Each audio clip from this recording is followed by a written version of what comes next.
Hi, welcome back to the channel. My burning question this week is Fujifilm kit zoom or primes? I was doing a job for a client recently that was photography of a town and the surrounding areas, and I chose to take my X-T5 and the 18 to 55 kit zoom, the 2.8 to f4 kit zoom. And that was great, very convenient, small package, so that was really cool. And the job went really well. I was happy with the shots, and the client was very happy with the shots that I did. But there was this niggling question when I got back and was editing through the pictures. Would this job have been any better had I done it on the primes that I've got, and would the shots been sharper and better? So I'd taken some at 18mm, some somewhere in the middle around 30mm, and some at 55, which ties in nicely with the three primes I happen to have, which are the 18mm, the 33mm Fuji, and the 56mm from Sigma. So armed with all that information, I thought maybe I could go out and do a sort of test, because it's a bit like landscape photography in many respects, because it's quite a specific use case. My aperture was set to f8 for the whole shoot, and I thought this is a bit like just a landscape shoot in an urban environment.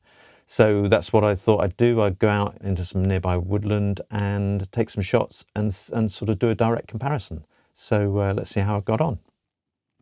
So I've just grabbed these shots. So I went with obviously the 18 to 55. I shot it at 18mm and then as close to about 35 as I could. And then at 55, all at f8. Had to do it really quickly because there's clouds coming over and the light keeps changing. So hopefully what I've got is a reasonable sample. So yeah, I just quickly grabbed those. I was going to film that, but I was sort of throwing the things in the bag and getting the next one and all of that sort of thing, because it was all, these trees were lit up with the sun. So hopefully they're sort of consistent, well, reasonably consistent. At least we'll be able to tell in terms of sharpness and all that sort of thing. So the sun definitely didn't read the script and seems to have gone away. So I'm just going to take the shots I've got back to the studio and have a look at those, because obviously in terms of sharpness and stuff, that will tell us quite a bit, hopefully. And yeah, hopefully we'll be able to find something out. When I got back from taking those test shots, I put them in the computer and had a look through, and I was actually quite surprised with the result. I thought, oh, have I done some weird thing, or was the light changing so much, or something like that? So I thought I better go out and do another set of testing to see whether it was just sort of human error. This morning I went out again, and it was a beautiful sort of wintry autumn morning. Well, autumn, not winter, yeah. It was sunny and misty, and I set up the camera and did all of the various shots, and I wasn't aware of it at the time, but when I got back and looked at the shots, the mist had sort of cleared. Well, I think it had cleared in front of me within sort of the couple of minutes that I was doing the testing. So I thought, oh, I'll go out one more time just to see if I can get some sort of sensible thing that's quite, uniform. But I mean, it's really difficult doing this in the real world, especially this time of year when the weather's changing quite a lot. And, full respect to the guys out there who do all the technical reviews of cameras and lenses. Anyway, so I set out a third time. So let's go and have a look at some of those examples. So here are the three sets of images after all that running around testing and things. So looking at the first row, we've got if I highlight these two 18mm images. So on the left, we've got the zoom lens, and on the right, we've got the 18mm 1.4 prime. So zoomed out like that, they both look very similar. Obviously, there will be changes in the light, as I keep going on about, as it was quite changeable. From that point of view, they're sort of both fine. If I zoom into 100%, maybe on this bush here or tree, that's turning. Again, you can't see that much. It's sort of certain areas show it up more than others. The zoom on the right definitely has more sort of sharpness, but sometimes when I look at it, it's like I can't see that much difference, and other times it looks ridiculously different. Like up here, I mean, there's more light, so it's just so difficult to see. But if we go like in this tree here, where you can see the trunk, that looks appreciably sharper. If I zoom into 200%, you can see that there is definitely more sharpness. Well, I hope you can see with, you know, the video on YouTube and stuff. It's when you get at these massive zoom things that you can start to see more of a difference. And, you know, that's the thing that I keep having to think about is, you know, how much does it make an image at normal viewing distances different? Sort of some quality about it, or is it only when you have, you know, you've zoomed in? It's a bit like having a mega fast sports car that you can't ever do the 0 to 60 in 3 seconds because there's nowhere to do that, but you like having it anyway. Is that the case here? So if we go to the 30mm and the 33, compare those, I think there was more difference in this. If we go into this central area, zooming in at 100%, yeah, when that renders, there's definitely quite a lot more sharpness in there. But, you know, again, looking from that distance, not so much. So this really is this repeating thing that people often talk about. You know, it depends what your use case is. If you're doing images that need to be blown up to 40 or 50 inches wide, then the higher end lenses, or in this case, the prime lenses, are, you know, you can really see the difference. But in normal viewing distances on your phone, on your computer screens, it's really difficult to tell. I mean, I was sort of surprised at this, the 56mm Sigma. That seemed to be, because I've never really used it at f8. I've only used it at wider apertures for portraits and things, and I was amazed at how sharp that is when you get up to f8. But zooming into 100% on the left, I mean, that looks pretty good anyway, but this looks ridiculous.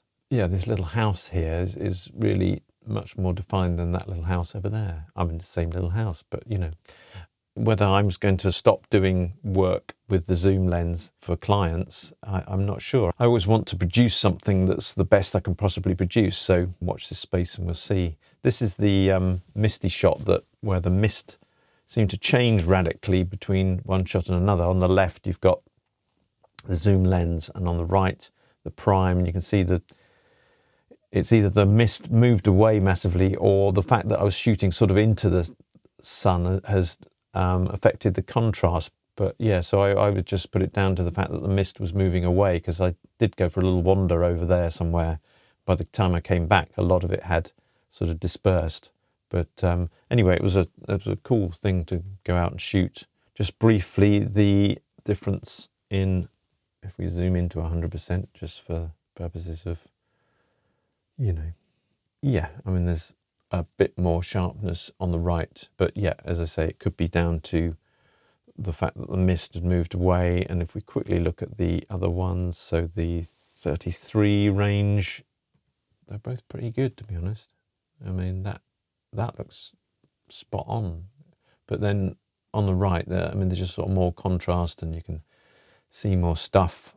But yeah, so again, slightly better on the primes, but not, you know, not ridiculously. And then finally the 50mm again, zooming into 100%. I mean, again, it's crazy on the right hand side, the droplets of water and everything hanging in the mist. Really lovely, and you can almost sort of see round this tree, whereas this one is a bit.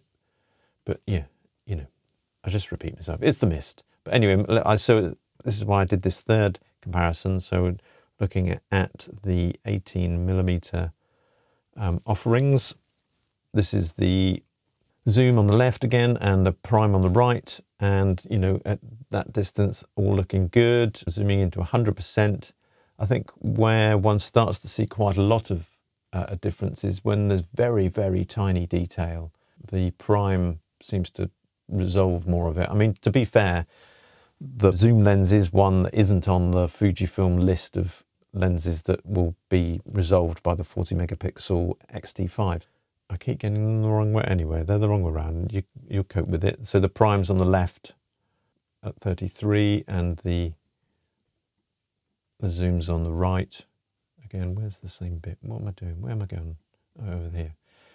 It's not massively different on this one to me, which is sort of interesting, and it does say a lot about this real world testing and how difficult it is, you know, when you're out and wind's blowing and, you know, lights changing and all of that. Sometimes things, you know, it's just not, pardon the pun, black and white. Yeah, I can't see so much of a difference on that one. So let's look at the 56 image. So we've got the prime on the left and the zoom on the right. And let's look at this very fine detail area. And to me, yeah, the prime is resolving a lot more of the fine detail. But again, you know, the color's very similar, and you know, there's the aspect of convenience, you know, walking around with an 18 to 55 zoom lens. You can just stick it in a bag and it does everything.